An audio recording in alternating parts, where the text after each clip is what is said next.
Díomh agus fáilte raibh cách ag an ceiliúradh seo in honor Pádraig Mór Aspal Mór na hÉireann. The story of St. Patrick is familiar to us from our school days. You remember that when he was just a teenager, he was taken by force from his home in Britain and brought to Ireland, where he spent some time as a slave. At a young age, Patrick experienced the pain of being parted from family and friends in an exile not of his choosing. He knew what it was to be alone in a strange place and live with uncertainty about his future. But through all of that, Patrick found God, and he became acutely aware of God's presence with him in his struggles and isolation. In later life, after he escaped from slavery and returned to his own people, Patrick chose to leave his kin and his country and come back to the land of his captors, and to spend the rest of his life helping the people of Ireland to know the one true God, Father, Son, and Holy Spirit. Reflecting on the story of Patrick reminds us of the many Irish people who live away from the land of their birth. We are particularly conscious of them today as our world lives through these strange and uncertain times of the coronavirus pandemic. This has meant people have not been able to travel back to Ireland to visit family and friends. And this has been particularly poignant and painful for those unable to be with family and friends for funerals of loved ones. This evening, we think especially of them, and we pray for them as we mark the feast day of Patrick, our patron. For all who partake in this podcast, wherever you are, we pray an ancient prayer attributed to Patrick, asking through his intercession God's protection for us all in these times. I arise today through God's strength to pilot me, God's might to uphold me, God's wisdom to guide me, God's eye to look before me, God's ear to hear me, God's word to speak for me, God's hand to guard me, God's way to lie before me, God's shield to protect me, God's host to save me, afar and anear, alone or in a multitude. Christ with me, Christ before me, Christ behind me, Christ in me, Christ beneath me, Christ above me. Christ on my right, Christ on my left. Christ when I lie down, Christ when I sit. Christ in the heart of everyone who thinks of me, Christ in the mouth of everyone who speaks to me, Christ in the eye that sees me, Christ in the ear that hears me. I arise today through the mighty strength of the Lord of creation. Amen. Banach Dina Féile Pádraig agus Fáilte Rómh Mór Hig an Clár Anocht. You're very welcome to a very special programme from Swinford ahead of St. Patrick's Day tomorrow. We have a great night of music and chat lined up for you to enjoy at home. And just to remind you, we are following all COVID-19 protocols in the making of tonight's show. And that's why you might be asking, where's Cathal? Well, Cathal is joining us from the Gateway Hotel in Swinford. Cathal, I know you're looking forward to tonight. That's right, Tommy. Thanks very much, everyone, for joining us. Delighted to be putting this show together. I suppose tonight I'm wearing the hat of the chairman of the Swinford St. Patrick's Day Parade. We would have been celebrating tomorrow what would have been the 70th parade to be held in Swinford, which I think personally is a remarkable achievement for the town and community like our own, to be able to hail such a marvellous milestone. But unfortunately, the way things are with the pandemic, we cannot hold our annual parade. But this year we're delighted that we've decided to go online. So we're delighted that you're all joining us, whether it be locally, nationally or internationally. You're all very welcome. And I know that you'll really enjoy the fantastic show we have on offer tonight. So feel free to get in touch with us, drop your comments, keep in touch, and hope you all have a enjoyable eve of St. Patrick's Day tonight and enjoy the day tomorrow in any way you can. Stay safe, and we're going to go back to Tommy now in minutes. Thanks, Cathal. Well, I'm delighted to introduce our first guest on this evening's show. We're delighted to be joined by former chairperson of the St. Patrick's Day Parade Committee, Joe Mellett. Joe, you're very welcome to the show. I suppose you can start off by telling me a little bit about the history of the St. Patrick's Day Parade here in Swinford. Well, the Patrick's Day Parade dates from 1951, so that's 70 years, whether we like it or not, 70 years. And I remember the majority of them because it was the year I was born in 1951 there. And it's from its infancy, it has developed into a superior and one of the better Patrick's Day parades in the west of Ireland, and certainly one of the bigger ones in rural Ireland. And I have been associated with it since probably about the 1970s or so there. I recently handed it over because Cathal Kelly was looking for it. So give it to him there. He was anxious to develop it further there. So I wish him well in that respect there. But there has been, as regards the celebration of the National Day, and we call it St. Patrick's Day. I cringe when I hear people saying St. Pat's Day or shortened abbreviations of it, and that it's a tremendous day where people come out and the fellow says they let their hair down, but they also participate in the parade. So we have marching bands, we have every business that's in any way associated with Swinford put in their floats there. We have the traditional, of course, St. Patrick, who has gone through a good few changes over the years there because because of death and things like that. But otherwise, it has been fantastic, and it has been, I suppose, very nostalgic when people look back through, because we have old photographs of the original parade there, and it's fantastic, and it must be maintained. The St. Patrick's Day Parade obviously has been in Swinford now nearly 70 years, so that highlights that when a community comes together, they can achieve great things. It's kind of like a Mehel type of thing there, where the Meelick community or the Midfield community or Killasser, all the outlying areas there, and again all the local pubs and shops and all that type of thing. And it's remember, before the internet, it was a fantastic advertising. Part of displaying your wares, if for nothing else, there. Because remember, there are thousands of people on the street there, and it was an ideal opportunity. That it has been all right, the internet, and that has surpassed that and replaced it, but it's still part of our culture, our heritage there. And I think both young and old look forward to it every year.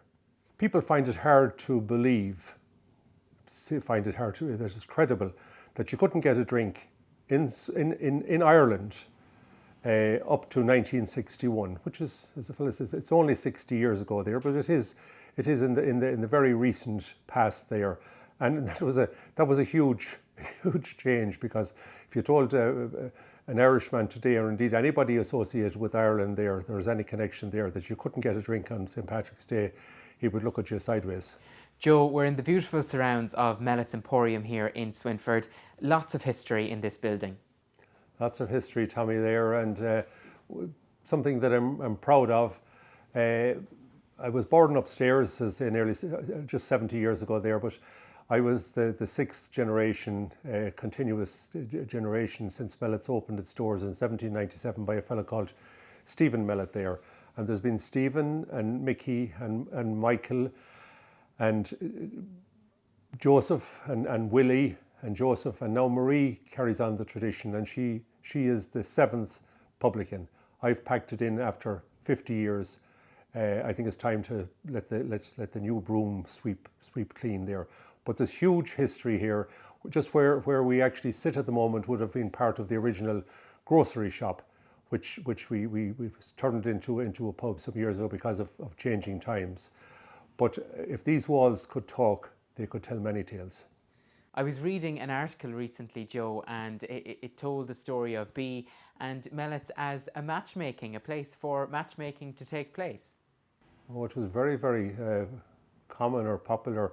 I remember when we were very young there, the room where it was done, whether it was the snug, but generally it was often done in the kitchen there, that the kitchen was out of bounds for the morning, and the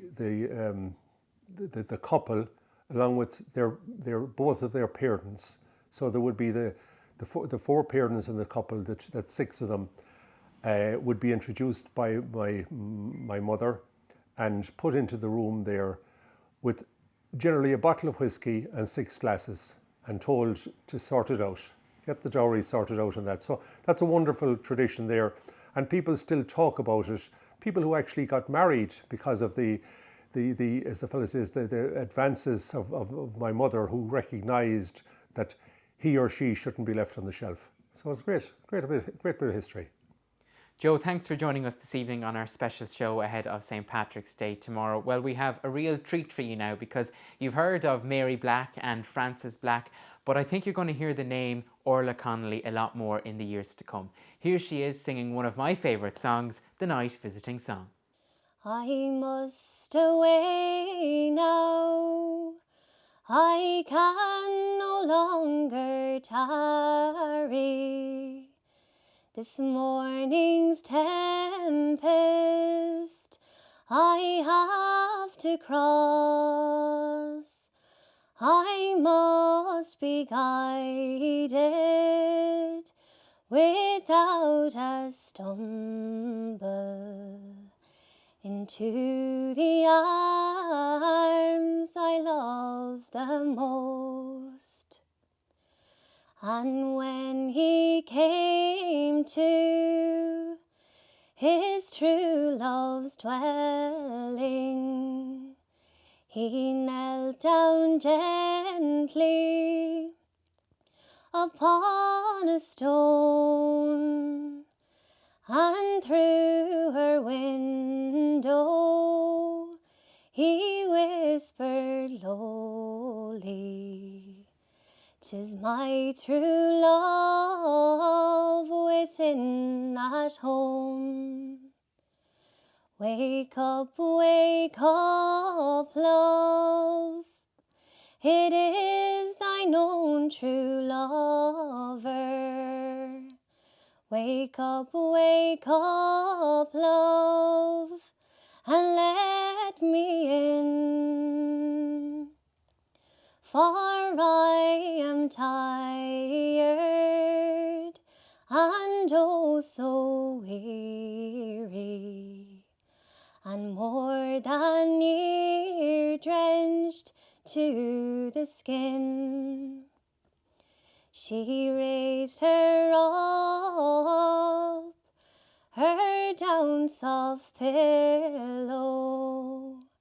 She raised her up, and she let him in, and they were locked in each other's arms, until that long night was past and gone. And when that long night was past and over, and when the small clouds began to grow, he's taken her hand and they kissed and parted. Then he saddled and mounted, and away did go. I must away now, I can no longer tarry. This morning's tempest I have to cross. I must be guided without a stumble into the arms I love the most. We're delighted to welcome our next guest, Tony Fahy, recently retired principal of Midfield National School. Tony, you're very welcome. Thanks for joining us. So, Tony, how long were you teaching for? Well, I started teaching here, would you believe, in the secondary school. When I was doing my HDip in Galway, I taught for a year in St Patrick's College, taught for a couple of months in the vocational school in Swinford and Kelchima. And then there was a shortage of primary school teachers, so they were looking for primary school teachers, and there was very little permanent work in second level at that time. So I went back into college, retrained, started teaching down in Ballyraggett in County Kilkenny. Enjoyed my time down there. Picked up some hurling skills. A bit of hurling. I have a scar here to prove it. And came back to Foxford. Really enjoyed my time down there. Had a great time. Then came to Midfield as principal 27 years ago. So a long time on the road. You were taken over from the late Tom Cathal. Tom Cathal was there before me, a man I knew well and had great time for. And he was, if he was a man to give advice, he gave it in very few words. He just handed me the keys and said, "Good luck," which was typical of Tom, but he was a gentleman. He was a gentleman, yeah. Fondly remembered, I know. Oh, absolutely, yeah. He was a very knowledgeable man, but a gentleman as well, yeah. So was going back to your old home school an attraction for you, Tony, at the time? I suppose, yeah. You would have gone to the same school yourself? I went to school there myself, yeah. So knew a lot of the families, knew the parents, the grandparents, yeah. So I suppose if you hadn't attempted it, if you hadn't made the application, you might regret it, So Sure. I was happy where I was, very happy where I was, but I suppose that attraction to try and step up to principalship. You were involved yourself, Tony, in the local GA over the years as a player and as a coach. I was. I mean, played football all my life, I suppose. Played football and soccer here in town. You were a decent footballer from what I can remember. Well, I leave that to somebody else to judge that now. History will be the judge of yeah, that, is that right? but I suppose underage football is what I remember best. We were very strong at underage level in the 70s. under 16s and minors, we were top 2 or 3 clubs in the county at that time. Right. Yeah. So great memories of those days and the people I played with, some great footballers. There was a great bunch of people around at the time. And I suppose we were under the stewardship of Vincent Walsh and Owen O'Neill, and they were great people at the time because Vincent was a great organiser. Owen had a great football knowledge and great way with people and young players, and I suppose he coached kind of individually rather than as a group. Was a real character. He was an icon, yeah. There's some great stories there now. And it was very possible to play both codes. You know, the soccer was played mostly in the winter time, played down in the tech pitch. And then the football was a shorter season. It was mostly the summertime, you know. Yeah. So it was possible. There was the odd clash, but the clubs cooperated and there was no animosity. Absolutely, yeah. We enjoyed both, you know, and we had success at both, you know, and great enjoyment more than success, really, you know. So, Tony, over the years, you would have had a big impact on promoting different sports in the school and the community. That's true. A great interest in sport, trying to encourage them. I suppose as I look back, I don't think about the things I did. I think about the things I didn't get done, because I would have loved to have got more done, especially in the area of sport, and encouraging boys and girls to keep it up through their teenage years. And a lot of them do, but a lot of them drop out. Sure. And we'd always been trying to encourage them and putting out teams anywhere we could. And yes, it was all about, yeah. So, Tony, we have a lot of new amenities here in Swinford that have developed over the years. It's great to see, isn't it, up the park?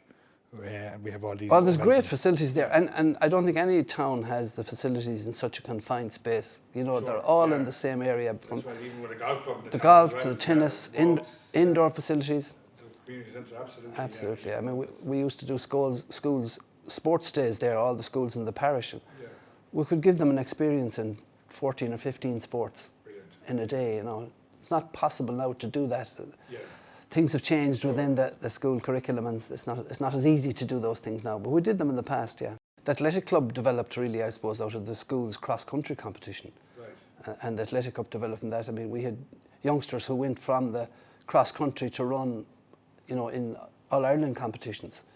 But at that time, to go outside of the province, you had to be part of an athletic club. You couldn't as just a member of a school team. So the first few athletes actually joined Cathal Athletic Club in order to compete. Sure. Daniel McNicholas and Stephen Walsh would have been the two that started that. Yeah. They won All-Ireland titles at national school level. So we're here on the eve of St. Patrick's Day, Tony, and what we'd normally be kind of liaising with the parade committee and the principals, watching the weather, making the calls for tomorrow. There's great excitement in the schools for St. Patrick's Day. It was brilliant. I mean, Loyal Porrick was a big thing in the second term. I mean, we would have been lucky in Midfield School, would have had Mary Negan from Glen Kilkelly coming in doing the traditional tunes, and she'd arrived to talk about the band tunes a couple of weeks after Christmas. Sure. And then in recent years, Teresa O'Grady continued on from her, and you'd hear the same tunes coming up through January and February, and we'd be out on the road practicing. And one of the funny things I found about it was in the early days, we'd be practicing getting them to walk in straight lines, and you'd hear the teachers calling out, keep the lines straight. Then we'd gather in the old car park in the March, you'll probably remember that. Yeah. And there were lots of potholes full of water. So we had to tell the kids, you can actually go around the holes, you don't have to walk through them. You know, so that was one of the disadvantages, yeah. Of course, Peter Geraghty up there organising everyone to get it. You could only get in where Peter said you could get in, yeah. You know, and tomorrow would have been our 70th parade, which was, again, a fantastic achievement. It's a shame, Yeah, but we'll make up for them. We'll be back again, parades in one next year. Well, I mean, it's great that it will come back, because it's a great occasion for the kids. They really look forward to it. It's a big occasion for them, marching around the town. That's right, and you know, particularly Swinford, because the crowds around the square, I mean, it could be O'Connell Street, because it's such a crowd gathered in that small area, you know. So in a community like our own, Tony, where we have 8 primary schools that come in and participate in the parade in town, it's great for them to come in and have that excitement in town for the day. You see that with the children too, you know, they talk about the band uniform, they say they don't like it, but when the day comes, they want one and they want to be in it, you know, and they have great memories of it, I'd say, of playing on. And then meeting their friends afterwards was a big thing, you know. Absolutely. Trying to hold on to them to take the caps off them until they run for the sweet shop or whatever they were going for, So Tony, thanks very much again for joining us tonight, and we wish you best wishes on your retirement going forward, and to you and your family. Thanks very much, and thanks for inviting me. Thanks, best of luck. So I'm delighted to introduce my next guest on this evening's show. This performer has sang right across the world and shared the stage with some of Ireland's greatest performers.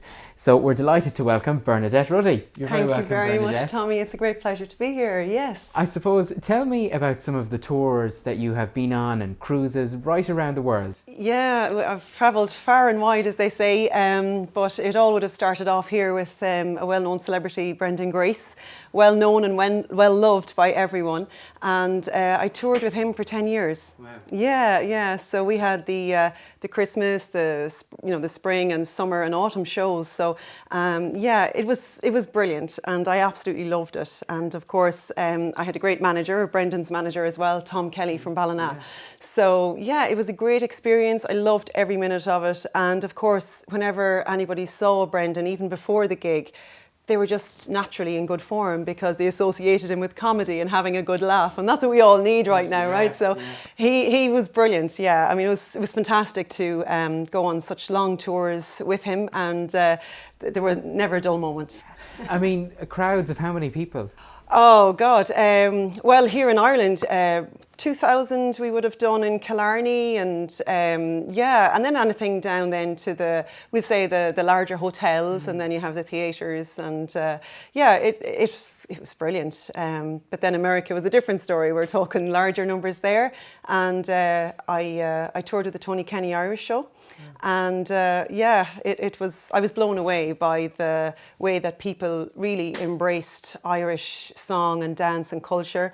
And it really gave me a new kind of appreciation for where I came from. And I suppose tonight of all nights, on the eve of St. Patrick's Day, many of our diaspora will be watching. But it's special for them to meet Irish performers, when you're in the US. Absolutely, because you're making such a connection with them, whether it's through dance, as you know yourself, and through song, and you're really connecting, and you're bringing them, even though they're so many miles away from Ireland, you're bringing them right here to Ireland by sharing your song and dance, or your culture, and you just connect. It doesn't matter how many miles you are apart, you connect.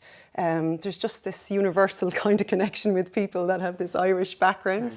And I suppose it didn't just happen overnight that you shared the stage with these brilliant performers. You worked hard, but it probably started at home listening to music, or? It did, yeah. My grandmother had her cottage, and the door was always open for people to come in and out and join in the sessions. She was a great accordion player. And of course, anyone that came in the door, she would give them like even a biscuit tin to bang a spoon on, to kind of just join in, even if they weren't musical, And it was about people just losing their cares and worries and getting totally involved in the moment, in the music, in the crack. And it was mindfulness at its best, really, wasn't it? Mm-hmm. And I grew up with that. And then I went into the Score and O competitions, and from there I was spotted to work with Phil Coulter, and then I did some shows like cabaret shows, little and slots. Cruises as well? I did the cruise, yeah, and I worked with Gertrude Burns in America in the Catskills. So yeah, and you get to meet so many other artists as well, and it's really like a great big holiday. What's it really like? I know, like, for a performer, is there still nerves every time you go onto a stage? Or? There are, but I think that keeps you on your toes, and I love that buzz before you go on, because the nerves are part of the feeling of the performance. And I think if you didn't have that, you wouldn't perform as well. And it just gets your energy flowing, and I think the audience feel that too, I actually had the opportunity to see you perform not so long ago in Cathal Church, only out the road.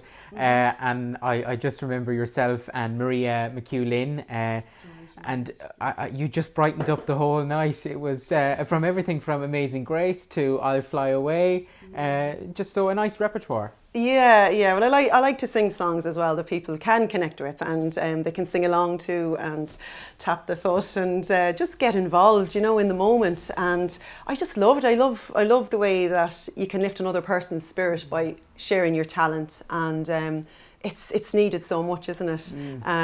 And yeah, I'd give anything for one of those nights again to where we could all just sit around and clap and dance together. So hopefully they'll be all here soon with those days, and we'll all be able to share fantastic moments ahead. Yeah. And I want to ask you, because I know Pete St. John wrote a song for you. He wrote Fields of Athenry, but tell me about the song he wrote for you. Yeah, I met Pete actually during the Brendan Grace tour, and he was in the audience, and we formed a great friendship after that. And he came to me and he says, Bernadette, I have actually written a song especially for you. I was taken back. I think I actually cried, to tell you the truth, because he gave me the lyrics and I read through them, and it was a song for Mayo. And I really could relate to it, you know, and of course about the whole plight of immigration over the years, and my own family as well, you know, from my dad to my uncles and my grandfather, all of course had to immigrate.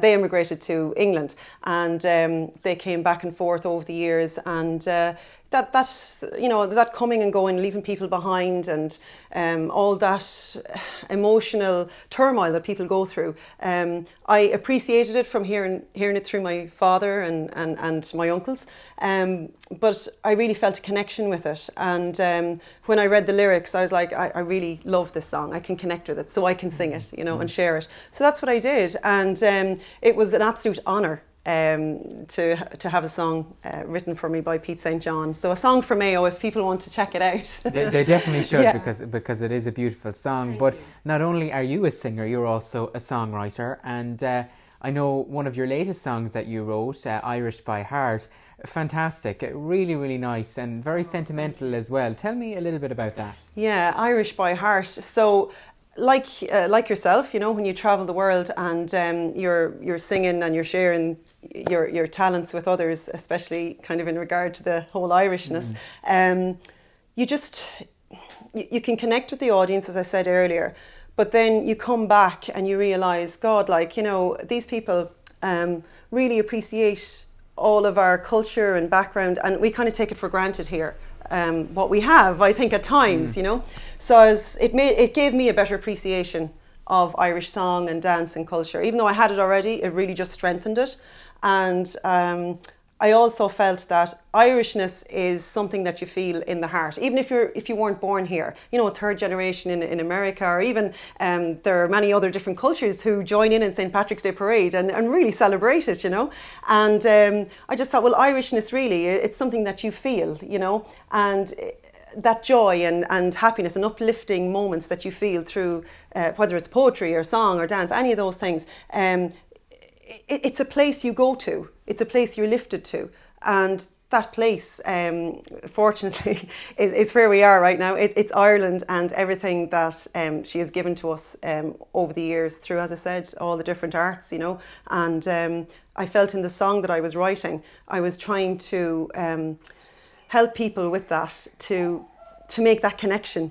So yeah, so it's a song I wrote from the heart, and that's why it's called Irish by Heart. Well, I'm looking forward to hearing it, because in a couple of seconds we're going to play that track. But before we do that, I want to ask you a question about Maureen O'Hara, who starred in The Quiet Man. You had a meeting with Maureen at one stage. I did, and it's funny, it was one of those movies that I always loved watching. My mum loved it, so I used to sit down with her and watch it, you know, and just had a great appreciation for it. And of course, she's one of the Hollywood movie stars, you know, but never did I think I'd ever meet her. Yeah. And so anyway, I was performing in Bantry and in Cork, and next thing we got a phone call to say that Maureen O'Hara was coming to, we'll say, the Brendan Grace show. So I had a knock on the door, and they said, would you like to meet Maureen O'Hara? And I nearly fainted. I was like, oh my God. So yeah, so I went up and met the lady, and oh my God, she had such a presence, you know, and I was in awe, really. I found it hard to speak in her presence, because she's a big presence, you know, and what a wonderful movie star. So yeah, so we sat there, and she laughed with Brendan, and we were there for maybe about 2 hours before the show, and then she sat straight in front of the stage. And of course I had to, well, I didn't have to, it was part of what I did most nights, was the I Live Inishfree. So I sang the I Live Innisfree, and she's sitting there looking at me, and I'm going, is this real, you know? Nervous? I was nervous, yeah, no, but yeah, I was, because I mean, this is Maureen O'Hara sitting here, you know, and the I Live Innisfree, like, so I started singing, and I'm looking at her, and I'm like, okay, but it was one of those spectacular moments that really stayed with me, and God, I really appreciate the chance of meeting her. She's a wonderful lady, and yeah, we had a great night entertainment. Yeah, and would that be one of the highlights, I suppose, of your singing so far? Yeah, absolutely. Yeah, I would say so. Now, obviously, Pete St. John writing a song for me, like, that was a big highlight as well. But you know, look, every night was great, and I really appreciated meeting everybody. So yeah, it's just I appreciate everything that I experienced over the last 12 years in the music business. And yeah, it's been like a magic carpet journey, you know. my songs and my singing have brought me to places I never thought I would have been in, and yeah, I really appreciate that. Yeah, definitely. Well, Bernadette, thank you for joining us. We're going to play Irish by Heart from Bernadette Ruddy. Very apt, I think, for the eve of St. Patrick's Day, as many of our diaspora will be tuning in. And this was actually filmed in the area as well. It was, yeah, in Pontoon, and also in Attymask, Rooski and Attymcue. You'll see those mountain scenes with a beautiful white horse. And yeah, I wanted to keep it local, and that it's real around here, you know. It's very real, and yeah, I think it portrays how I feel about Ireland and about my Irish heritage. So it's called Irish by Heart. Well, I know you're going to enjoy this, so have a little listen to Bernadette Ruddy.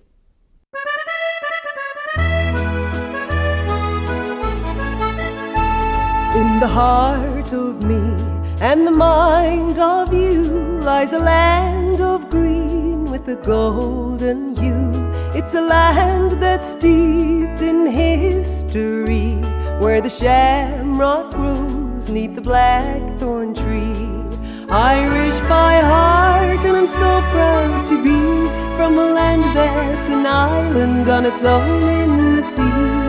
Music and song are deep in my soul. Irish by heart, my green, white and gold.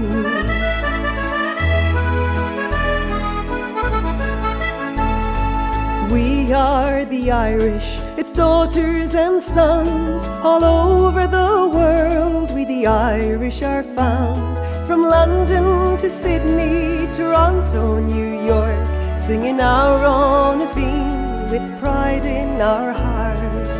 Irish by heart, and I'm so proud to be from a land that's an island on its own in the sea.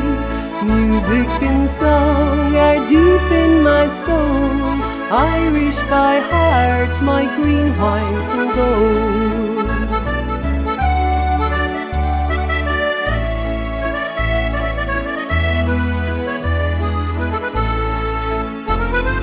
Down by the Liffey are the strawberry beds. By the river Lee side ring the sweet Shandon bells. In Killarney go to Blarney, seal a wish with a kiss.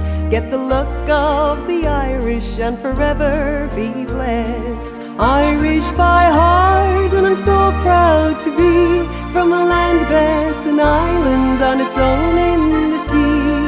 Music and song are deep in my soul. Irish by heart, my green, white and gold.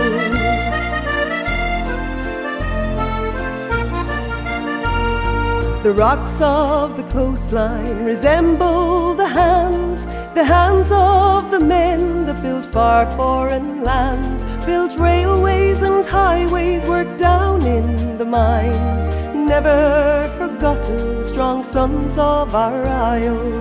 Irish by heart, and I'm so proud to be from a land that's an island on its own in the sea. Music and song are deep in my soul. Irish by heart, my green, white and gold.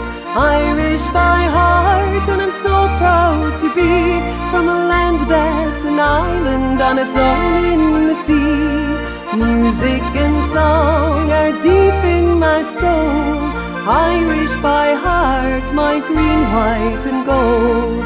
Irish by heart, my green, white and gold.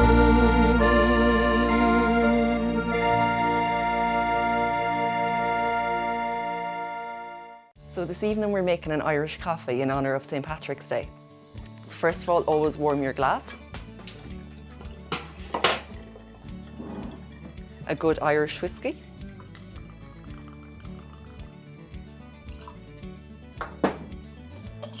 Some freshly brewed coffee.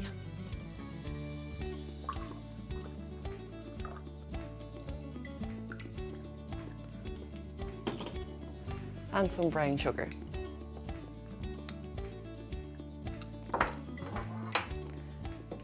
Now mix it all up so that the sugar is fully dissolved.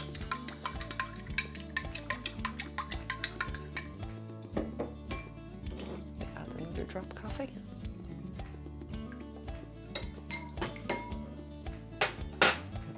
And then get your cream, make sure it's not too thick so that it will float.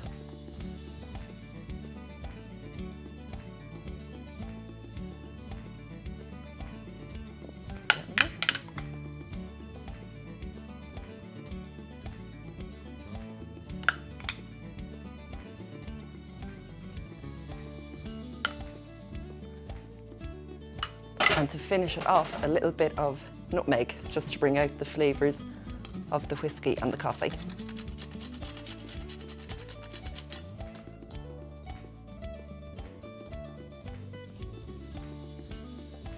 And there you have it, an Irish coffee for St. Patrick's Day.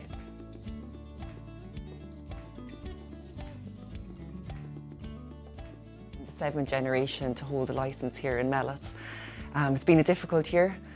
You know, it's been a year that our family has never experienced before. We've never been closed in 224 years of business, but I am hopeful that we will overcome this. It's been tough for us, but it's been tough for everyone else in the whole country.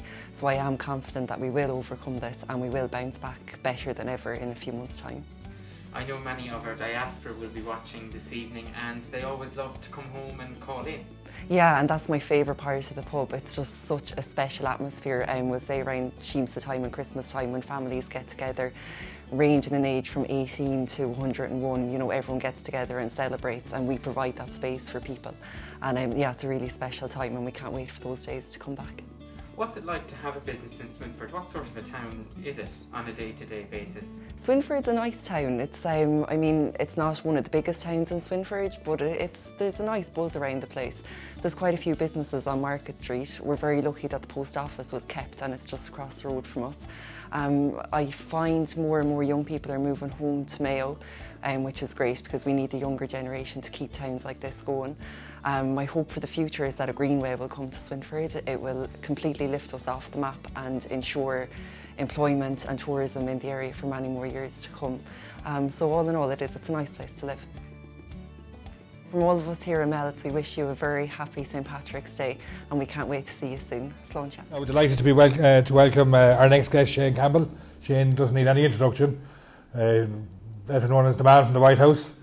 Shane joined us on our first podcast back in November and we're delighted to have him on the special show tonight for the night before Paddy's Day. Thanks very much for having me back. Not looking forward to tomorrow, but different year again this year. We have our first anniversary now over us. I've been locked up or locked on 1.0, I think you would call it.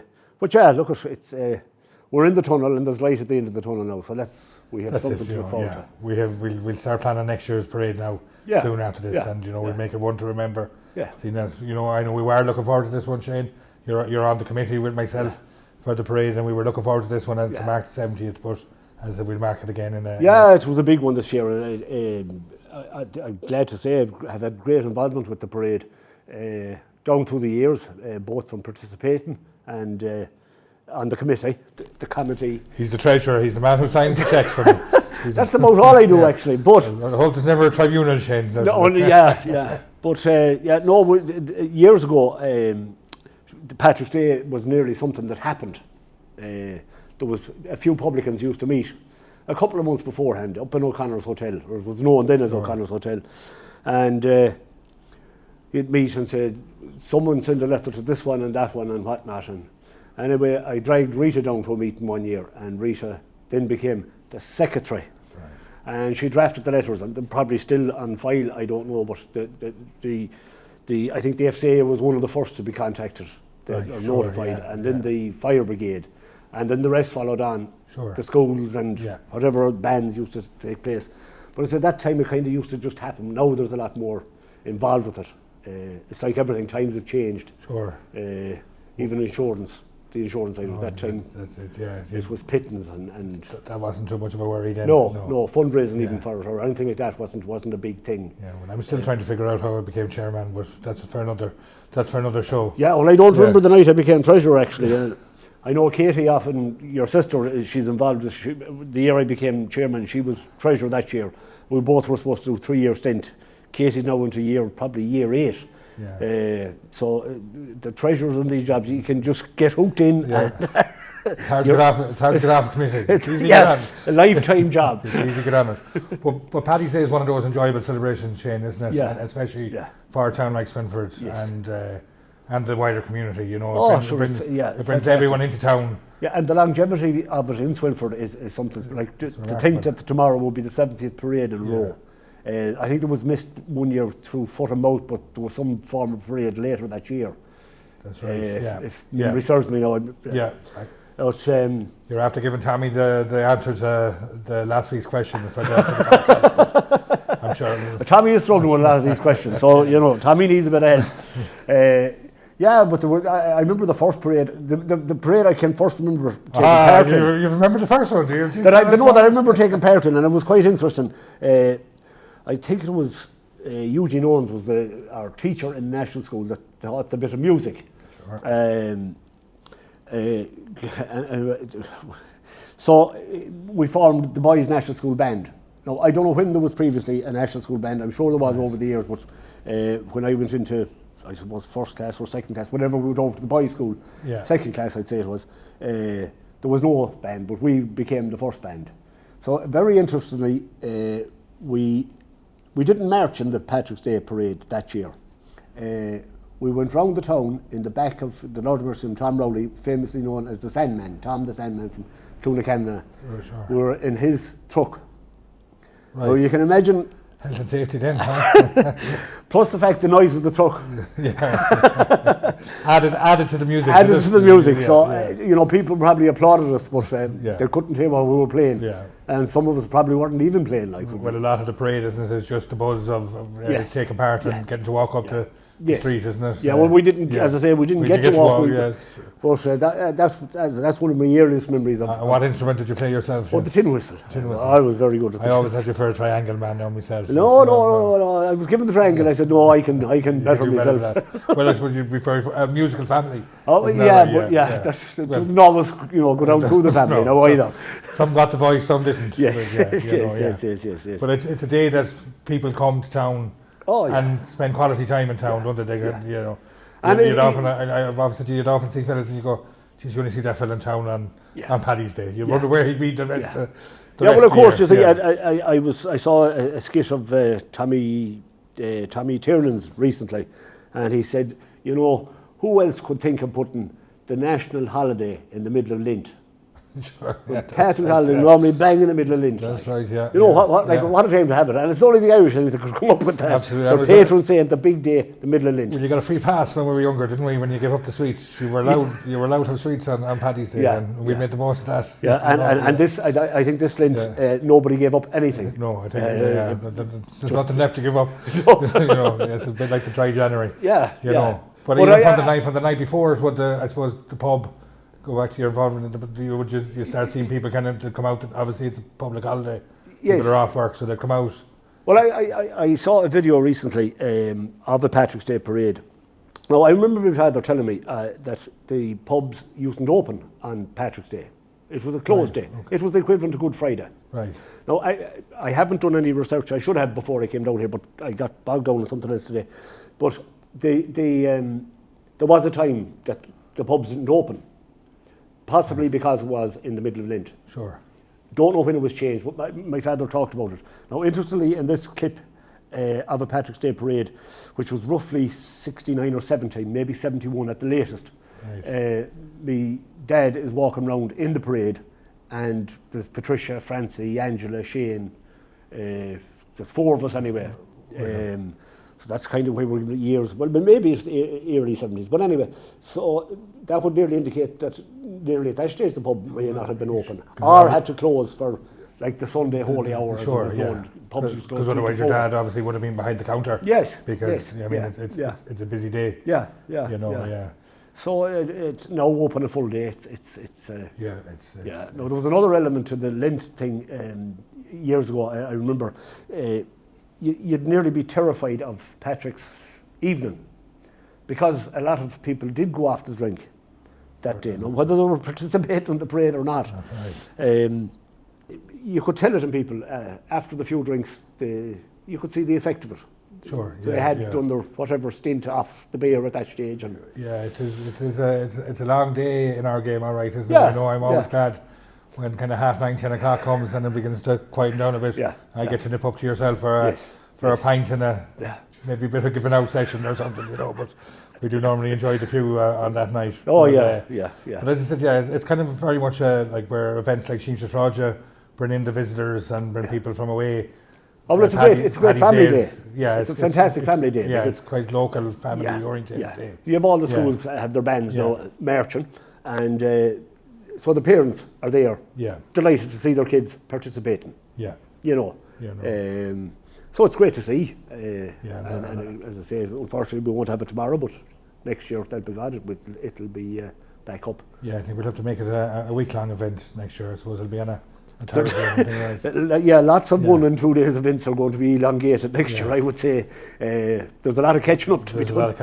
And of course, your own lads from your own house are away at the moment. Yes. I suppose, and it is a day I'm sure that they'll think of home, and I'm sure you'll probably make contact with them tomorrow. Yeah. I know we're going to be joined by Dara. I don't know if you knew that now. We're going to be joined by Dara from Sydney, so he should be able to. Oh, on Paddy's Day. On Paddy's Day. Well, tomorrow. Yes. Paddy's Day for him. Yeah. With the time difference. Yeah. Because I think he's working that day actually. Right. No, that's what he told me last week or the week before, but. Really?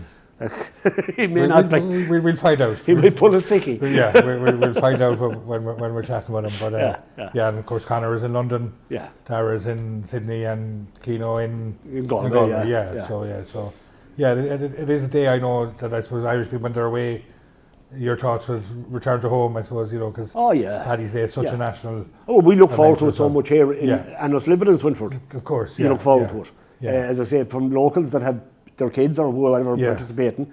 I know for a number of years we used to do a float from the pub. Again, I came across a photograph recently, and it was Jerry Moore's. I'm going to say it was kind of a Dyna van, but it wasn't a flat back truck as such, but the sides up in it. Right. And my father was standing at one end, and Rita was sitting with a suitcase ready at the other end. And I think it was based on Glen Rowe, which was a very popular TV every Sunday evening. And Biddy or Miley kissed whatever her name was out in the. Do you know Fidelma? And yes. I don't know why I know that. It's one of those scenes from Irish television that is. There was such furore about it at the time. There was uproar. It was an awful thing. So that was their little skit on the back of the van that year. And another year we had three great men involved. 2 of them passed away since. Andy Gallagher from Clonlara, Lord of Mercy, and Paddy Ballabrook, the great Paddy Ballabrook. And we had them in the back of the trailer, and I don't know whether they do a putching still or whatever it was. Dinah Feeney, Tom Dinah Feeney, from Ballyglass originally. He was driving the tractor, and it was his trailer. So we did it up with whatever, and the boys were sitting on it. So I had to give the boy a few pints before they went on it. No, not Dinah, because Dinah was driving. Paddy and Andy, both of them, gentlemen, liked a pint, enjoyed the drink, and so they had a few pints before the parade started. So we joined it that way, or the passageway between the pub and where the funeral home is now was open. So drove out and joined the parade there. So the boys spanning around the town and came back anyway. And as soon as they came back, they were looking for pints, and they got pints. And a good few of them, and that was fine. But the word came up in the evening that we won a prize. And I think the prize at the time was 25 probably pounds, or I don't think the euro, it was 25 pounds, whatever category.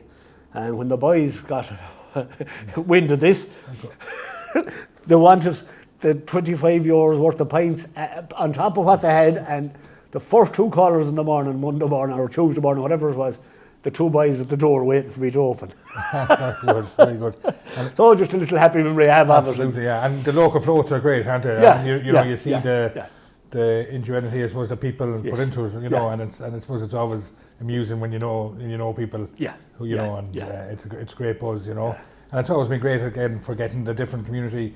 We were talking with Tony Fahey about it, brought all the primary schools into town. Yeah. It brought the different clubs and organisations from around town. Yeah. And I know even one of the favourites since we've had Oris Tracta here in town, it was always great way for the clients of Oris Tracta to get involved in the local community. Yeah. So it's a real kind of community. Oh yeah.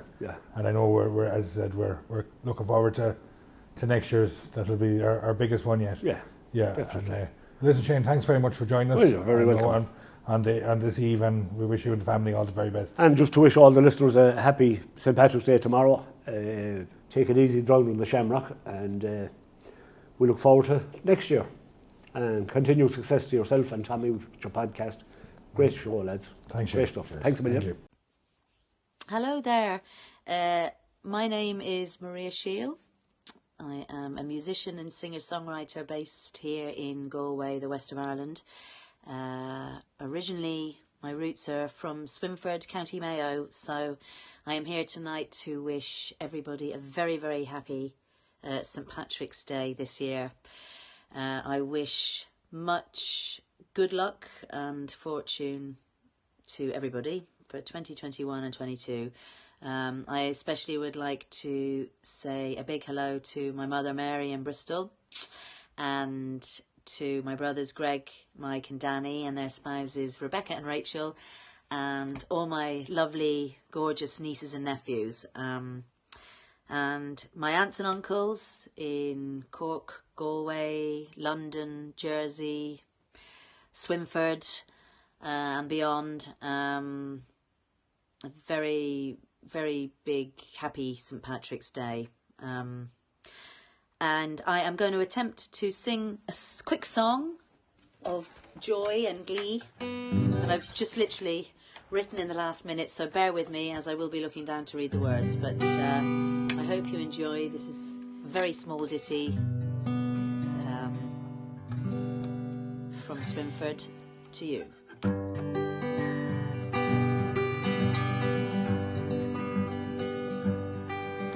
To all you folks across the miles, from Swinford town and Ballymiles, from Cullion and the Meelick Fords to Calasser and Kilbride,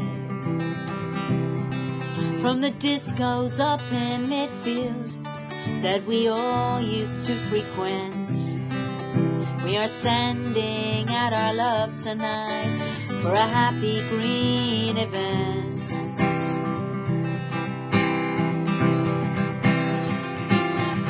Yes, from Swinford town we are sending all our wishes we can give for a bright brand new tomorrow and a happy St. Patrick's Eve.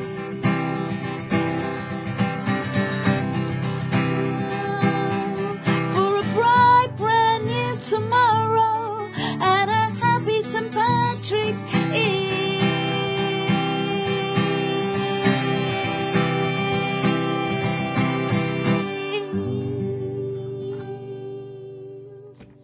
Happy St. Patrick's Day to one and all across the globe. Well, a number of years back, I had the opportunity to film a piece with local historian Bernard O'Hara in St. Thomas's Church in Callow between Swinford and Foxford. And I suppose something unique about Callow Church is its St. Patrick's window, made by Harry Clark Studios. Now, another interesting fact is that it's Harry Clark's birthday tomorrow. Take a little look at this. St. Thomas's Church in Callow is one of the nicest churches in County Mayo. One very attractive feature of the church is the beautiful stained glass windows. Every one of them tells a beautiful story, a biblical scene of some kind. But the jewel of the church has to be the St. Patrick window from the Harry Clark studios. Harry Clark was Ireland's greatest stained glass artist. He died as a fairly young man in 1931. This window in Cathal dates from 1943 and it was commissioned by the McNulty family. And it's great to have a window from the Harry Clark studios. If we haven't one by the master himself, it's great to have one from the studios. But just look at the features of the St. Patrick window here. You have St. Patrick as a bishop in all his bishop attire, the crosier, the mitre, the shamrock on his hand, explaining the Holy Trinity to the people of Ireland. It's a beautiful, beautiful stained glass window, and Cathal is very privileged to have it. I know you're going to enjoy our next piece of music on tonight's show, because here is Trilogy, a fantastic group of young performers singing Isle of Hope. On the first day of January 1892, they opened Ellis Island and they led the people through. And the first to cross the threshold of that Isle of Hope and Tears was Annie Moore from Ireland, who was only 15 years.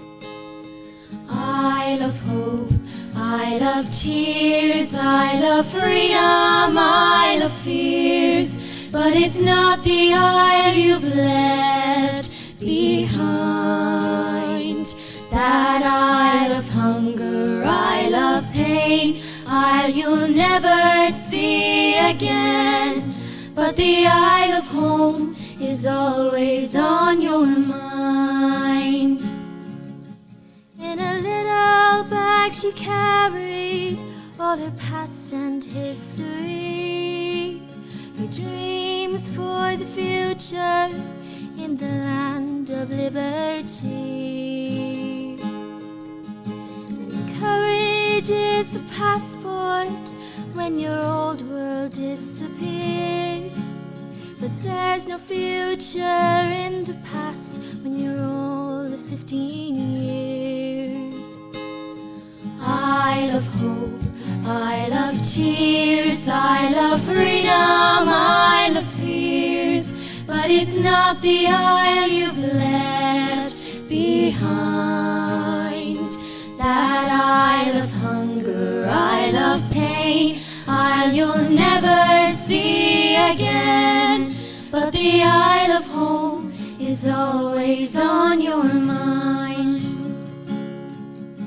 When they closed down Ellis Island in 1943, 17 million people had come there for sanctuary.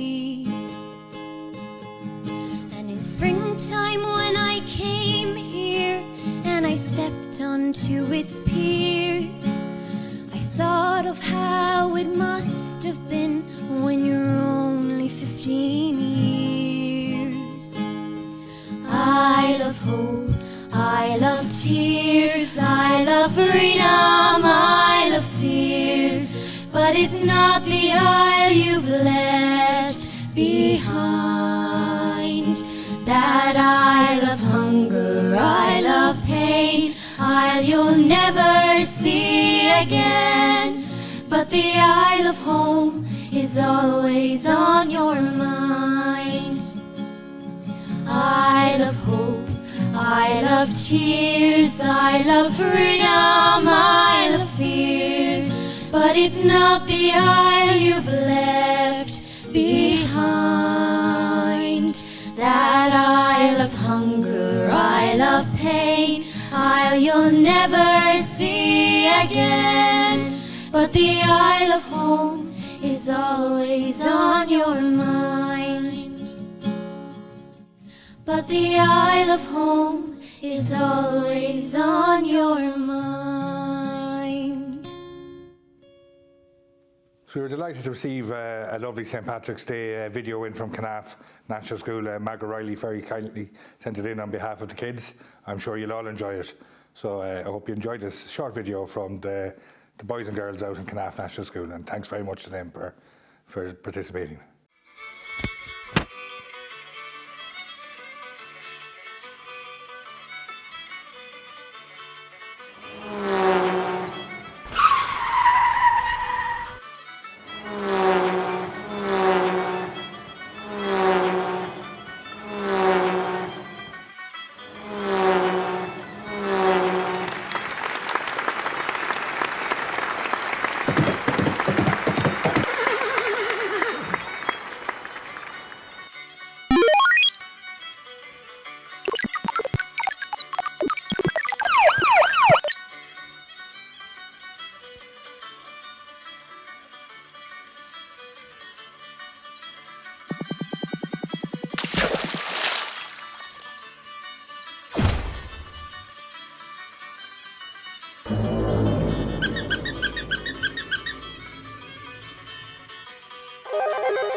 Well, I was lucky earlier on today to catch up with a young famous Swinford man, young Dara Campbell, otherwise known as Spuds. Dara is currently located in Sydney in Australia, and I'll tell you this, after my chat with Dara, I went online myself and I was checking out flights. I was only going to go out and join him. He sells it so well. So I was delighted to catch up with Dara earlier on today.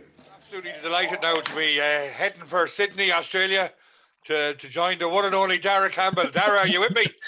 Yes, Cathal. What's Dara, the story? great to have you. Know? Happy St. Patrick's Day to you. Happy Paddy's Day. Huh? So, what's the crack? That's it. You look like you're looking good and fresh now for Paddy's Day morning. Have you a good day ahead planned, have you? It's roasting. It's 28 degrees here, and I was going there wearing the Irish jersey and everything, but I don't know. I might get a bit hot. You keeping well, buddy? Flying it now. Good. Yeah, it's great to see you. Thanks a million for joining us now. No problem. I'm loving the podcast now at the moment. So I said, Dad, Mom, and Connor even said they were like, have to get on yourself, or Cathal was asking about you. So I said, yeah, sure, I'll do it, no problem. You've been in my lineup now for a while, Dara. You've been in my lineup for a while, so no, I thought no better occasion than St. Patrick's. St. Patrick's Day. Obviously, we're doing this special show tonight because with the way things are here at the moment, we've no parade here now tomorrow or anything like that. So we're having a bit of a different Paddy's Day, Dara. I'll fly the flag on the Harbour Bridge, Swinford flag, and the Swinford 250 flag on the Harbour Bridge for us. How does that sound? Fair play to you. So listen, you're flying it out there, are you?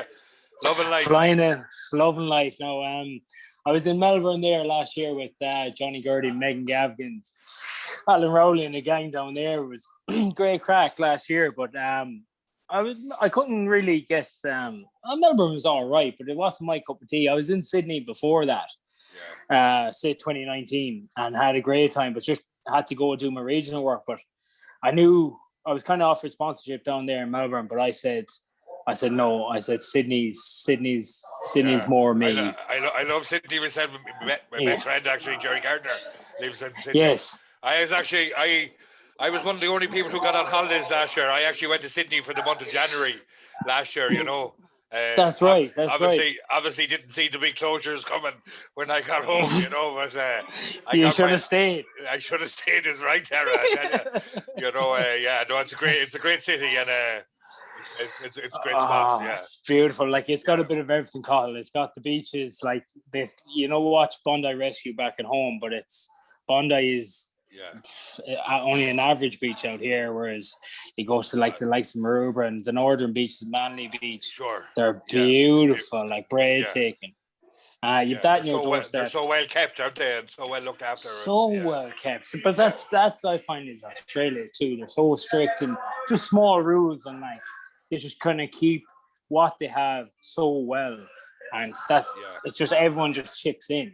I know. And have you made any trips up to the wine countries yet, Dara? I know my trip was a wine research trip, if you know what I mean, Dara. You know, it was yes, it's business all trip. about... It wasn't all leisure, you know. It was business. Oh, you know. I actually went there up to Hunter Valley there only 2-3 weeks ago.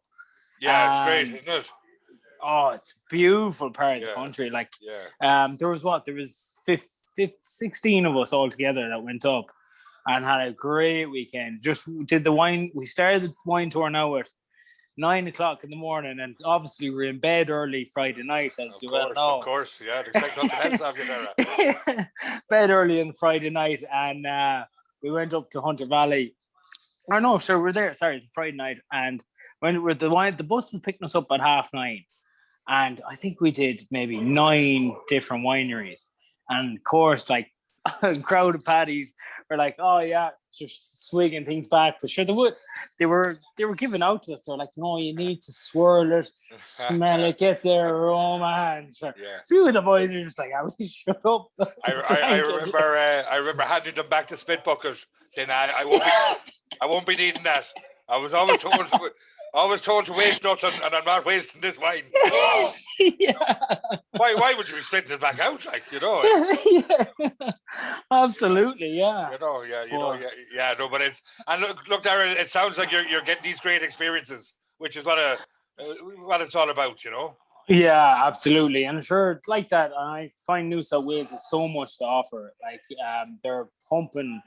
They're like, at the moment now, Scott Morrison, the Prime Minister, he's going to say, right, everyone for cheap flights. He said, I want tourism to be back booming again in our own state.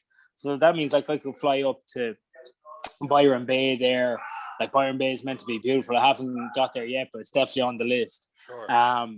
You drive an hour out the road, you're into the Blue Mountains, and Blue Mountains for me is obviously it's close to Cathal Lake, but I mean the scenery down in the Blue Mountain is breathtaking. It's one of my favorite places in the world. Yeah. You go an hour and a half up the road there, you're in Palm Beach. Palm Beach is where obviously Home and Away is filmed, and you go up there. Hey, you get a part yet, Cove, will you? I'll go in there and serve a few pints behind the car. Al's Cafe, isn't it? Someone will foster you. Isn't that what they do with Home and Away? They foster people, isn't it? Yeah. That's right. Yeah. You know. But have you done, when I was up in Blue Mountains years back when I first went to Australia, there was a trip where you go down, I think nearly into the forest, down at the bottom. You go into the forest, yeah. So you have a lot of lookout. It was stunning, wasn't it? Yeah. Oh, beautiful. So you have a lot of lookout points and a lot. Yeah. One of the main attractions is the three sisters, and it's literally just like three pillars, but like just the whole view in the background is just literally Blue Mountain. Like, there's a sense of nearly, even though there might be other people on the tour with you, that you're just you're remote.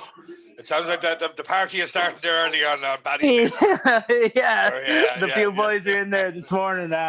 So as I said, like, I'm in your house with 5 lads, 3 from Leash and 1 from Tips. Dodgy tip, good. Man, you know. Good tip. Always good to have a Tipperary person in the house there. Yeah, solid house when it's Mayo and Tip involved, you know. And have you got over to Park yet, Dara? No, we're thinking. I was actually thinking my birthday's there in April, so we're thinking about going over. There's one of the lads, he's gone out to the mines over there, and so we're hoping he gets time off when it's mine and one of the lads' birthday. So I've had the cousins. I've had Patrick Hannigan to start getting ready. Oh, don't worry. I keep texting Patrick, and we're always keeping each other updated. Yeah, I'll give Doug Hannigan a buzz there. I can't wait to see Paddy now. 100. Yeah. He's been on to me since I was 17, 18 to come out and play rugby with him. That's right. Yeah, and Rob Carney is playing rugby now in. Rob Carney is playing unreal rugby in with the Western Force. Yeah. Yeah. Jeez, he's glad I watched his highlights there last week. He still has it, like, do you know Yeah, what I he mean? does. When you have it, you have it. Sure, you'll still You have it, know. Darren. You'll still have it. Come to training sessions. I actually went back. I went back this Did year. you? I'm playing for Manly. Yeah, they're a club up in just North Sydney, and like I'm working up in Chatswood, which is north of the river as well. So I went back playing there this year. One of the boys that came out from London, he's playing up there. So he just said, "Oh, come on, you're coming back playing," and I just said, "Yeah, feck it." So I'll see. Yeah. Did you hear that? No, that's the fridge gone in. Someone's burning the rashers. Someone's burning the rashers. The party started already. But no, so no, I started playing with Manly Sabres at the club. One of the lads I played with in London with Kilburn Cosmos and Sean Colligan. Oh, excellent.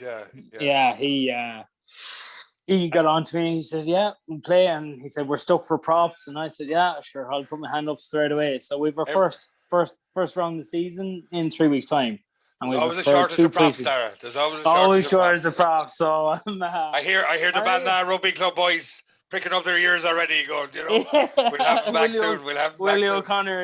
O'Connor's constantly texting me. He's like, "Wait, what's your plans for the future?" And I'm like, I'm pretty loving life here at the moment. Like, so isn't it remarkable to see that two members of the Irish squad are currently products of the Ballina Rugby Club, which is Dave Heffernan and Dave Heffernan. He only after signing this morning, didn't he? Yeah, and Caelan Doris. Yeah, it's a massive achievement. I know a lot of Swinford people would have been linked with Ballina Rugby Club over the years. With a massive achievement. And is that a great way to get to know people out there, Dara? Is this Oh, absolutely. Playing rugby, yeah. Sure. I went. No, getting starting a new club anywhere. Yeah. I knew one person, but even they're going to Kilburn when I was with Collie just said, "Come in and join." And I've contacted all the boys back in London now and always contact them when they're playing games, even Ballina as well. Sure. And then now here, like there on Wednesday night, we had 40 boys training. We had a full on game on Wednesday night. So do you know, man, we're a great bunch of boys. We've I think there's a 29th birthday party, but we don't care. It's a birthday. I always found it was important to celebrate the 29th one. Yeah. It's one of the more underrated ones, but it's important. Hey, so we're coming. If anything we're out over the last year, Dara, is when you get a chance to party, have a party, isn't it? Oh, I bet. Yeah. Well, that was the thing, Yeah, I feel sorry for you guys at home at the moment. But you had a great time. You had a great time there last summer, whereas I was locked down in Melbourne. I was like, "Geez, I'd love to be at home." Yeah, they gave us a little taster what life could be like before they locked us down again. Locked us down again. We'll get there. We're playing it safe, and hopefully by next summer we'll be back up going. And so there's no restrictions out there at the moment, is there, or is it just kind of playing it safe? So as of last 2 weeks ago, you're allowed to stand up and have a drink in a smoking area or an outdoor area. You're allowed to stand as of last week. And now, as of today, Paddy's Day, you're allowed to stand inside. Just by chance, Paddy's Day, they said, "Oh, geez, we'll have to let the Irish go loose," Yeah, it's the tea gardens. The tea gardens. That's where we're going. We're up now. What time is it? 9 o'clock. So I'd say there's people have been in the tea gardens since 7 or 8 this morning. Yeah, exactly. Yeah, sure. There, what was it? It was hilarious. New Year's Day, Cathal. We were down in Bungalow 8 on the Darling Harbour, and we brought New Year's in, and that was good crack. And then we had tickets got for you probably known as the Cock and Bull in Bondi Junction. Yeah. There was. I think I was there once. Well, maybe once, maybe twice, but only around the corner from the tees. Yeah. But we got tickets. We were sound, but people were sending Snapchats from the tees and an absolute chocolate block at 9 o'clock in the morning and a queue down the street. Whereas people were queuing in to get the 11 o'clock, the Irish countdown. We got the countdown the night before to bring it into 2021, and we still had to get the countdown for 2021, the Irish 2021. I love it. You have to do it twice, I had to do it twice, so we're in there, and sure, there was a queue out the door for that as well. But the tea gardens now would be hit. Well, on a Friday night would be the usual. Everyone would go there after, well, not even after work, would be Moore Park or wherever. Quick change and then over to the tea gardens. And sure, you know yourself. What we call it is like it's the Australian coppers. You know, everyone in there, and it's the dance floor, drink and crack, the usual. I think I was in Coppers once as well. And Darren, you were running there for a while. I was definitely paying a lot of the staff anyway. Know that. Darren, I know you love your experiences in the UK and Australia, and it's fantastic, and you can see that you're buzzing. But I know as well you're a man that loves coming home. Mother, you can nearly. I know even down the hotel, we know you're back even before we see you. You can feel back. That's for sure. Yeah. So that's been tough, I'm sure. Just. Yeah, 100%. Like, I always said though I was going to do a Christmas away from home, and I was even leading up to it. I said I knew I was going to do it this year. Broke Mom's heart, and I always love like Campbell's and the Burns. We're very, very tight, and even there Christmas Eve, it was like I was like, I'm here. We didn't do much. We were just kind of chilled out here at the house. But I'm like, geez, usually go to mass and then straight down to the White House, and Dougie would be there as well, of course, and we'd all have a good sing song and everything. I missed that, of course.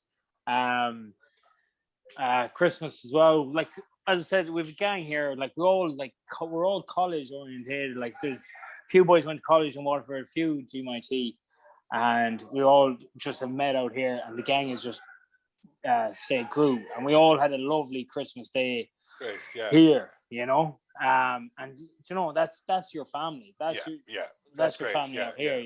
But that's a lot of people too. Like Australia isn't for everyone because it's the distance and the family, but you have all these FaceTimes and socials now to keep up with everyone. Sure.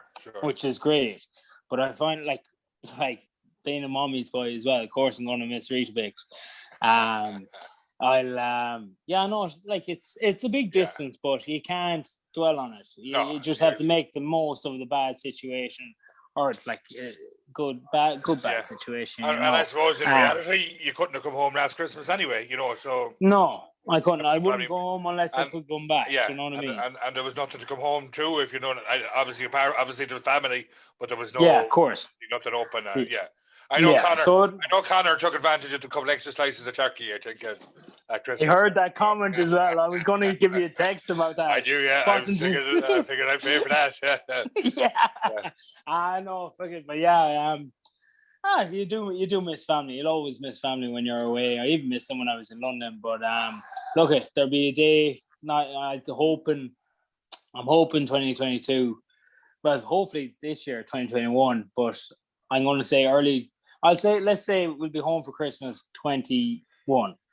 Fingers crossed. But and let's just make up for the two Christmases. And listen, Dara, I know you and your friends, we always love seeing you come home because you've been a great buzz and life back home. That's always fantastic. Yeah. Listen, buddy, it's been fantastic catching up with you. I've loved it, and it's great to see you looking so well.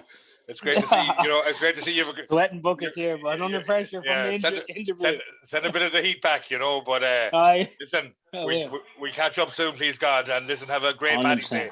You and all your friends. You too. Take care, Dara. Take it easy, bud. Thanks a million. So I'm delighted to go to the US of A to our next guest and to Nora McBurney. Now, looking at you, Nora, it doesn't seem like you're in the US. I love the background, but you are. How are you?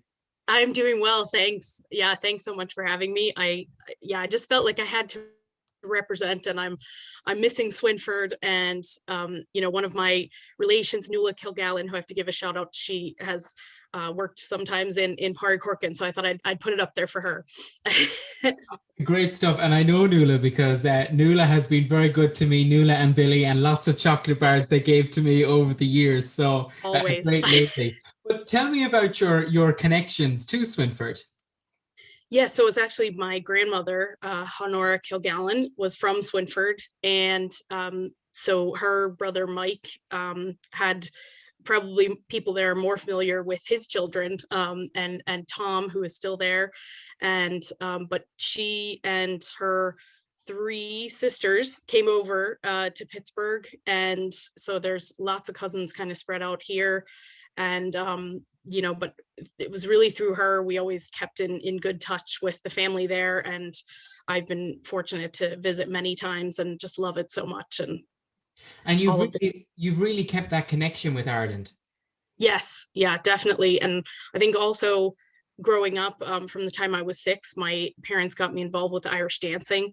So through that too, you know, it was really important to keep the Irish cultural connection all through, you know, growing up and everything. And so it's been wonderful. And I know a number of years ago, your family had a huge reunion in Swinford. Tell me about that. Yes, so that was really always a dream of mine, was to try to get us all together, because we're in so many different parts of the US and Ireland now. And so it was actually another mutual acquaintance. We have Breege Rowley, who's a great friend of mine, and had said that, you know, they were planning this 250 celebration. And I had mentioned that I wanted to do this reunion. And so she said, hey, you know, did you ever think of doing it as part of this? And so it just, like, the stars aligned and it just worked out beautifully. And so we were able to get about 50, close to 50 anyway, relatives all together on I think it was the bank holiday weekend in May, and just had such a wonderful time. And it was so great to see everybody. And Nora, I've had the pleasure of getting to know you and meet you on several occasions, especially through the Mayo Association in Dublin. Yes, absolutely. Yeah, that was another thing that actually Breege and Julie Owens got me involved with, and has been wonderful to get to meet people through there as well, like yourself. Exactly. But Nora, how has the last number of the last year, I suppose, been for you? It's been very different, and I know you're in the US again now. Yes, yeah, definitely. I think I've been living in Dublin now for 4 years, so it's nice, obviously, to have the family connections and the friends, you know, that I've made. And everyone was so great, kind of checking in and, you know, keeping in touch as much as we could without being in person.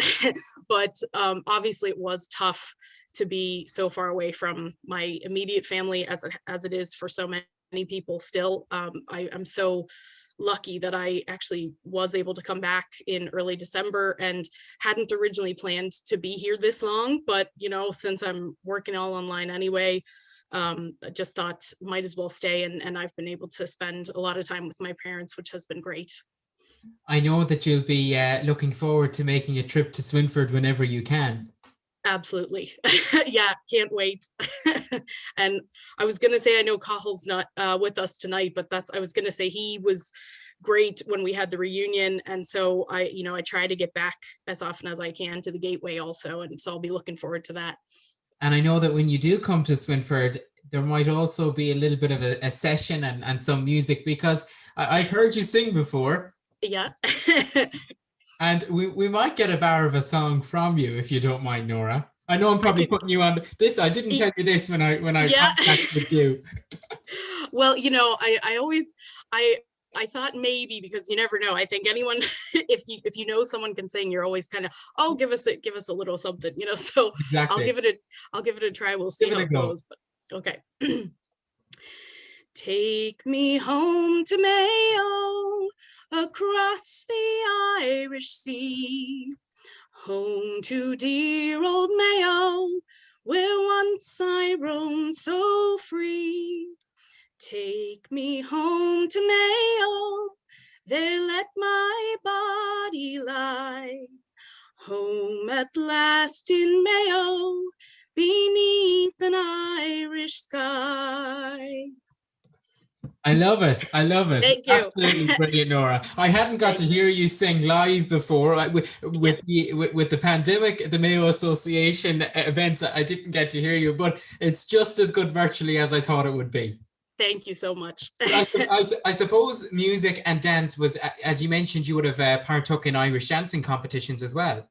Yes, yeah, and I was gonna say, actually, with the singing, that's how my parents originally met was singing at a St. Patrick's Day dinner here in Pittsburgh, and so it was kind of destined that music and dance would always be part of the equation growing up. So.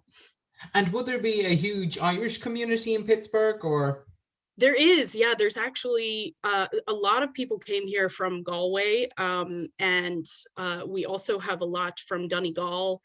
There were some Mayo people as well, and Kerry. I think those are kind of the main places people came over from. But yeah, it is still a pretty large population, especially in the county, Allegheny County, where we are. And I suppose is the culture still there? Is there do the diaspora there link in to home as much as they can?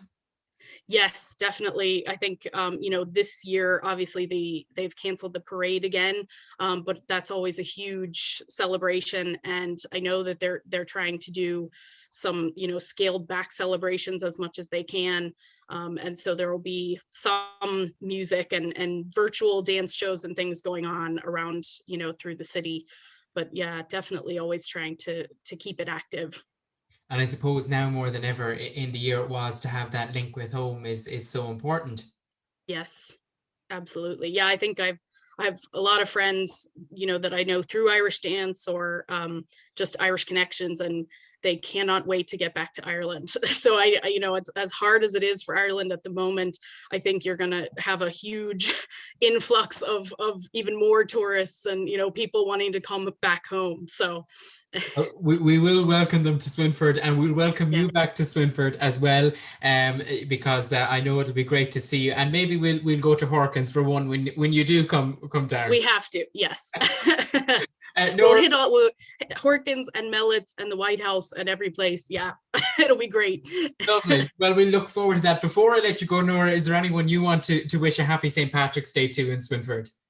Just there's so many friends that I've made, and so I just say happy St. Patrick's Day to all, but especially to my Kilgallen relations who are there, and I miss you all so much and can't wait to visit again. Nora, thanks so much for joining us, and a very happy Thanks St. Patrick's Day. Thanks, and same to you. Well, our next guest on this evening's show is a local musician and instrument maker from Cathal. I'm delighted to be joined by Michael Cronley. Michael, you're very welcome. I suppose you can start by telling me where your love for music began. The first love of music is when I was very small, and we'd always see that the Cathal pipe band, the flute band, would march up the road and down the road again, where they'd be training for to come and work on all the music that they'd have to play when they'd be coming to the flag hills and when they'd be coming to compete in different things, I suppose. There was such a thing as called a bothy bush at the end of the field, and we go down and we get a piece of that, and of course the inside was very easy taken out of that, so we take the inside out of that and we get a nail and we'd redden it in the fire and we'd burn holes in it until we get the flute to play. And we'd have a few of them and we'd be playing, and some fella would be on a barrel hammering. And that's how I got a love of flutes. And Michael, many years later, you made your first flute from the spoke of a cartwheel. That's the truth for you, yeah. That's it there. It was a very simple thing, but it was all made by hand. It was just an ordinary bit of plumbing pipe put on the inside for a liner, a bit of plastic for to do the joint, and then the full barrel which you had to bore with an auger or take out by hand with sandpaper, and get the chimneys to the right height, also get the notes. You had to get one note after the other to get started. So you'd have to get the D first and then carry on with the rest of the notes and see if you could get them. But that took a long time, because you might have bored this one piece here 4 times, where you just seal off those and bore that again to try and get the notes right. And I suppose, can you place a tune on this? On this? It's very old, but I don't know. It's very dry.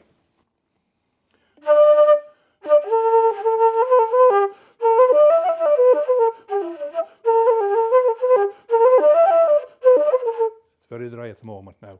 It want dampening. And how many years old would that flute be, Michael? That would be 40 years old. 40. There's still a nice sound out of it. Yeah, it's a good sound if you dampened it and it was played, but it hadn't been played in 20 years. So move forward then again, and you developed a new way of making Irish flutes. Yeah, well, you see, wood was very scarce at the time because they stopped importing blackwoods. And I had to get something else, so I went into a polymer, which is this stuff here. And it has just as good a sound as the wood, definitely. But I did make some out of wood first until they started to go scarce. And then I started working on this stuff here. But again, the design had to be changed again because of the material. And I know that the M&E flute can be found all across the world. Yeah. When I retired, I got all the machinery. And when I went, this is the last one that I done all the keys on it. But I did do small ones as well. I done F flutes, E flat flutes, D flutes, and that is the smallest flute that I did make. That would be piccolo and F. Michael, tell me about your involvement with the Calaster Trio. You played all over the county. The Glasgow Three, it's a good while since we were together now, Tom. But we did play, we played in pubs and we played for weddings and we played for birthdays and everything. And the most thing I think we did do that we could be happy about is we played on the old hall in Killassa for about 20 nights free until we gathered enough money to build the new hall. So we have a bit of a say in that. And I suppose your mother was involved with that, Bridgie, and oh yeah, Luke Higgins and Luke as well. Higgins. Luke Higgins was involved in that too.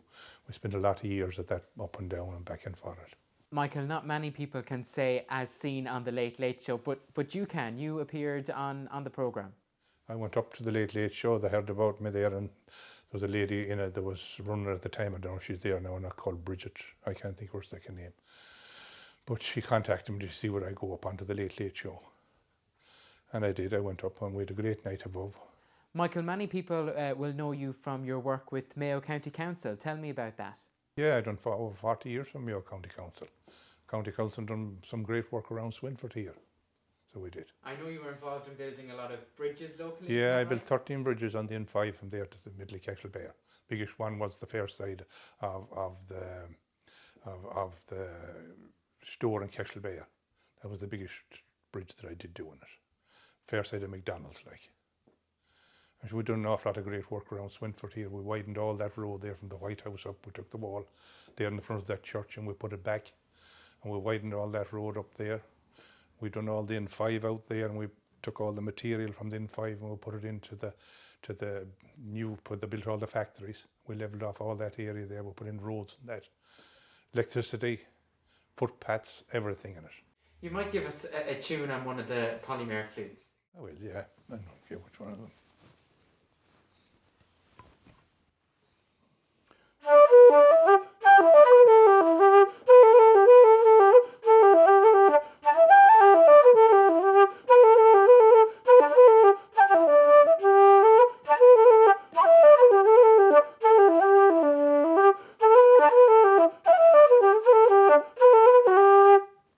If people want to find out more information about M&E flutes, how can they do that?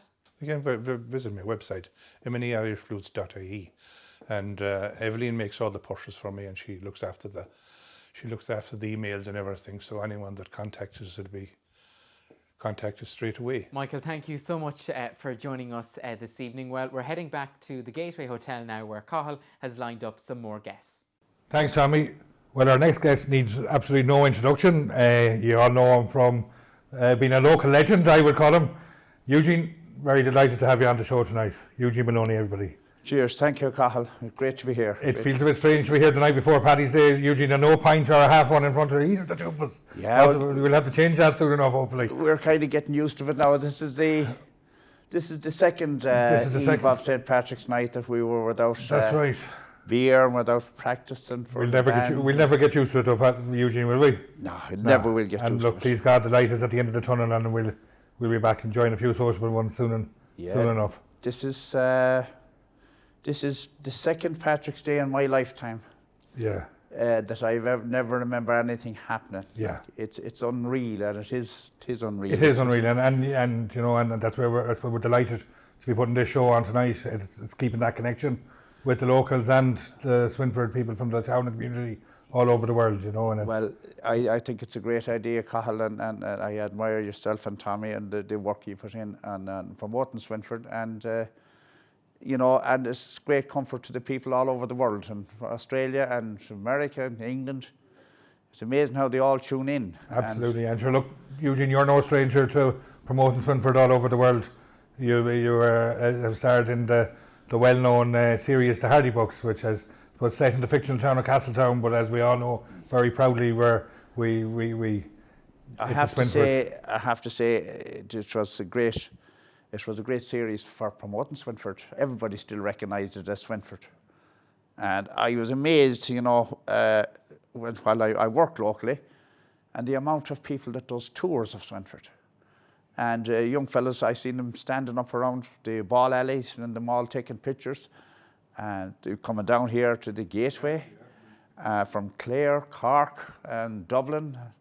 You know, they just do these Hardy Book tours, which is unreal. That's what I was actually only telling Tommy earlier, that just before lockdown last year, we actually had a young couple up from Clare, staying with us for the weekend, the 2 nights, and the only reason they were mad Hardy Book fans. They wanted to know where this was filmed, and when I told them that they'd probably meet ye around town, it was like, you know, so it's, and there was a great buzz when the programmes were taking place. I mean, you take over my place for about 2 months, I'd say, early sometimes. And I have to say, the money that was generated in the town, and you know, as you said, you've provided I think everyone had an agent, Eugene, didn't they? Everyone had an agent, yeah. Everyone has had a role, whether small, middle or big, in the Hardy Books. And the amazing thing was, it was all locally produced as well. Absolutely, yeah. My nephew Martin, it was, and the Viper, Chris Tordoff, they were the guys that invented it first, you know. Yeah. And I remember when they came to me with the first idea of doing something about Swinford like that, they showed it to me up in the room down in Martin's house, and I said, this is crazy. Yeah. I said, I don't know where you're going to go with this type of stuff, but they had an idea, and I give credit. Absolutely, and I've always said, to me, one of the amazing parts of the Hardy Book story is, as you said, knowing these lads when they were young lads, and seeing them go from popping about with a video camera to the phone to the next thing having 4 seasons on telly. That's right. Film, you know, and we remember back when they were messing around town with a video camera. That's and correct. It just goes to show, if you believe in your project and go for it, and you get great support from the town here, because people are really delighted to support the project and see it prosper. Well, I have to say, a lot of their ideas came from characters around the town also. Sure. Which you know is amazing. I know Martin as a youngster, he'd be in the pubs and he'd be listening to the old boys talking about the town hall and the fights and you know, the inter-villages fights. That time Calassers would come to town and the Carrick-Hashels would come to town, the Charlestown crowd, and they were saying this guy was a Hardy Book, he's a Hardy Book, that fella. And you know, they'd be talking about, and that's how Martin picked it all up. That's the source of the material, yeah. And himself and Chris were only two youngsters, and Chris born in Leeds and Martin born in Liverpool, you know. Yeah, so they were soaking up this kind of country town stories, as you said. But it was great for the town, and it was. But you're not just a Hardy Book, Eugene. You're also a well-renowned member of the Midfield Pipe Band, which, like, I mean, we've talked about the parade. The parade and Midfield Pipe Band go hand in hand, don't they? Like, I mean, they're the leading band in the parade every year. And we have great tradition. We have initially the Midfield Band was founded by my father was initiated it. He was working in England during the war. He was a miner in Yorkshire, and he was a good musician, and actually that's where he got involved with pipers from the Army Pipe Band, and that's where he picked up the bagpipes. And when he came back here, then he was very friendly with Canon Stenson. And Canon Stenson had been to parades in America and he'd seen what they were about. So between them, they came up with an idea, could we get a pipe band going? So there was a fife and flute band in Midfield at the time, but he converted it over to a pipe band, and that was in the early 1950s. And they kept going until about 1980 or 81, and the band completely dissembled then. And then one day I was elected as secretary. We formed a committee in 1986, and we collected money from every business in the town, and there was a lot of businesses in the town at the time. Sure. I'd say there must have been 20, 30 pubs. There was businesses all along the main street, and everybody contributed towards the funding of the band, including Kilkelly, and there was money collected in Culture, but mostly Swinford. And we started off the band again, bought new sets of pipes and new drums, and we have been running continuously since. Brilliant. And Eugene, was it, I'm sure that what drove that to resurrect it was it kind of, it was obviously badly missed when it did. It was badly missed. And there would be a great pride in the locality, wonder of having a pipe band linked to the locality. Whilst it was always called Midfield Pipe Band, it's ironic, but members came from everywhere to it, and still do, as you know, at this moment of time. But it was a sense of pride. The parades were kind of flat without a pipe band. Sure. Whilst we used to have the college bands would be out there, the school bands would be out there, Balladrine College Band, they'd always flutes and drums and stuff like that. They never had the volume that, or the charisma of a pipe band. Yeah. And you know, when we started the pipe band, again in 1986, we relaunched it in 1987, and we've been a continuous feature since in Swinford parades, and in Sheeps of Shroja, and also in the Coltis Festival in November. Always bank holiday weekend, we always play. And as you said, I think there is a great impact when you're, say, out on Main Street, and you see the band turn the corner. Yeah. I mean, I know we've often got you when you'd be having a celebration when we're celebrating, say, Michaela Walsh coming home, or Owen Lavin, just to name one or two. Yeah. It's great for them to march behind, to be led in by the pipe band. That fills you with a sense of pride. The bagpipes they're a very distinctive sound, but to hear a good band, a marching band, and hear the sound of the drums and the pipes, it raised the hair on your neck, you know. And some people, they just love listening to us. And when we stand and play, it's amazing. People are even more amazed because we're generally walking past them when you're a marching band, but when we stand in the square and play, they are delighted to see the crowd that assembles there. Yeah. And of course, we look forward to you leading the Mayo team with Sam Maguire in. With God's help, we should have nearly taken it last year, but we'll leave it. We want to win it properly. I know I never tell many people this, but when I was chairman back in 06 at the GA club, and David Heaney was captain of Mayo on the All-Ireland final that year, we had the pipe band on standby for the Monday. Now, what kind of condition we were all going to be in, Eugene, we never had to find that out. You won't believe it, but we were on standby a good few times since. And hopefully one of those standbys will... nothing would give us more pleasure than to bring the Sam Maguire into Swinford again. Because I know yourself, you take great pleasure, and I know even just a story that's coming back to me is when Connacht won the Pro 12 a few years back. Oh, that's right, yeah. You went up to Knock Airport when they flew back in home, and again, you can have the crowd, you can have thousands of people there waiting, but as you said, the pipes lend a different atmosphere. On the night, we were nicely under the weather. We had a long day. We did. But myself and Eugene Henry went up and led in the Connacht. I was full of admiration that night how you managed to play the tune, because I know I think I was heading for home at that stage. I think Eugene Henry done most of the playing on the night, but it was a fantastic night. Yeah. But again, the emphasis it put on it, it was brilliant. And Knock Airport were so delighted that we had a piper available there to pipe them in, you know, on the night. It was fantastic. And look, as you said, we'll miss the band tomorrow, and we look forward to we'll have as we've been saying, Eugene, we'll have a right good parade when this is all behind us, and we look forward to the Millfield Pipe Band taking their rightful place over the top of the Swinford Parade. I have to say I admire what you were doing, and as I said, for all the people that cannot get home, they cannot travel, all the family members belong to us all over the world. You know, they're missing their own people, and they're missing the get-togethers, the Sheep's Rogers and the weekends. This is fantastic that they can all watch it online, and I give credit to you all here, that the work that you're putting in onto this programme. Thanks very much, and happy Paddy's Day to you and your family, Eugene. Thank you very much, Cathal.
So everyone, hope you're enjoying the show so far. We were absolutely delighted over the weekend when the famous Hollywood actress Jane Lynch touched base with us about tonight's show. Jane has very strong Swinford connections. Her grandmother Mary Linsky was from down in Culduff, and her grandfather William Linsky was from just out the road. Jane has actually visited Swinford before, and she was really keen to send everyone in Swinford her best St. Patrick's Day wishes. So delighted that Jane touched base with us, and hope you enjoyed this message from Jane. Hello everybody, this is Jane Lynch, and I'm coming to you from New York City.